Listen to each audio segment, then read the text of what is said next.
Hi friends, இப்போ என்ன பார்க்க போகிறேன்னா, நிறைய பேர் வந்து சொல்ல முடியாத, வெளியே சொல்ல முடியாத பாவத்தை பண்ணிக்கிட்டு தவிச்சிட்ருக்கீங்களா? ஐயோ, இது என் குடும்பத்தில் இருக்கிறவங்களுக்கு தெரியாது, என் மனைவிக்கு தெரியாது, என் கணவருக்கு தெரியாது, என் பிள்ளைங்களுக்கு தெரியாது, என் பெற்றோர்களுக்கு தெரியாது, என் ஃப்ரெண்ட்ஸுங்களுக்கு தெரியாது, யார் முகத்துலையும் முழிச்சு என்னால் பேச முடியல, எனக்கு ஒரு கில்ட்டியாக இருக்குது, எனக்கு ஒரு அவமானமாக இருக்குது, எனக்கு ஒரு குற்ற உணர்ச்சியாக இருக்குது அப்படின்னு சொல்லி நீங்கள் நினைக்கிறீங்களா? ஏசப்பா கிட்டே நீங்கள் ஜெபம் பண்ணுங்கள்.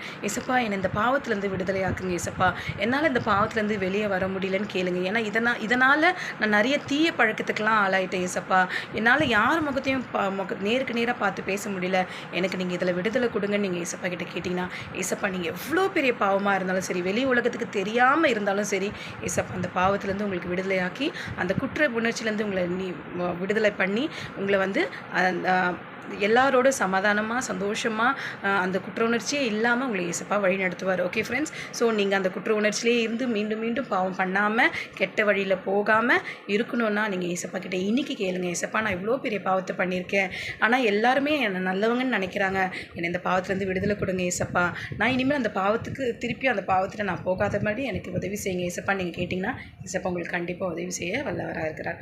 Okay friends, see you in the next video. Bye.